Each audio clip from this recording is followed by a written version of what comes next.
Beralih ke informasi lain, pemirsa, pemerintah daerah Kabupaten Kepulauan Talaut memberikan dispensasi libur bagi aparatur sipil negara untuk ikut dalam pemilihan pelayan khusus Gereja Masehi Injili di Talaut. Dalam rangka pemilihan atau pemanggilan pelayanan khusus yang ada di lingkungan Gereja Masehi Injil Talaut, yang akan digelar serentak pada tanggal 26 Januari 2022.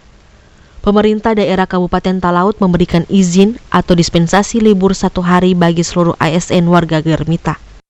Nantinya, seluruh ASN yang ada di lingkungan pemerintahan Kabupaten Talaut diperkenankan tidak masuk kantor untuk mengikuti pesta iman, yaitu pemanggilan pelayanan khusus periode tahun 2022-2027.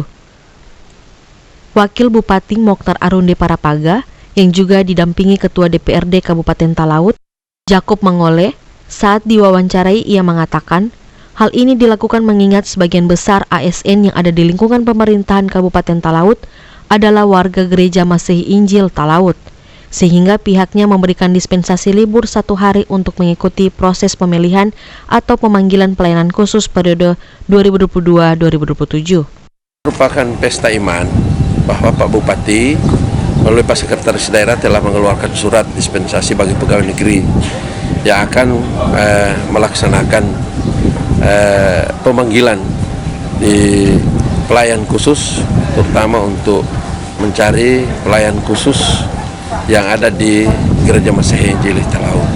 Kita tahu bersama bahwa di Talaut ini mayoritas penduduknya adalah yang beragama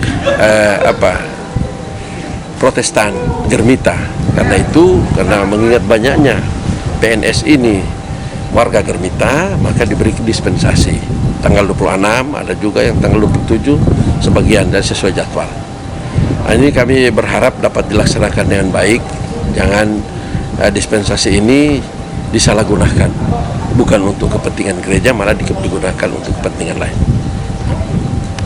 Ia berharap dispensasi ini dipergunakan dengan sebaik-baiknya dan tidak digunakan pada kepentingan lainnya, sehingga dengan peran ASN dalam proses pemanggilan pelayanan khusus kali ini dapat terlaksanakan dengan baik. Ia menambahkan, ini merupakan dukungan dan sinergitas pemerintahan daerah terhadap Gereja Masehi Injil Talaut, di mana selama ini gereja telah menjadi mitra kerja pemerintahan Kabupaten Talaut dalam membangun Kabupaten Talaut ke arah yang lebih baik. Alfred Tumanung melaporkan untuk Kaono TV.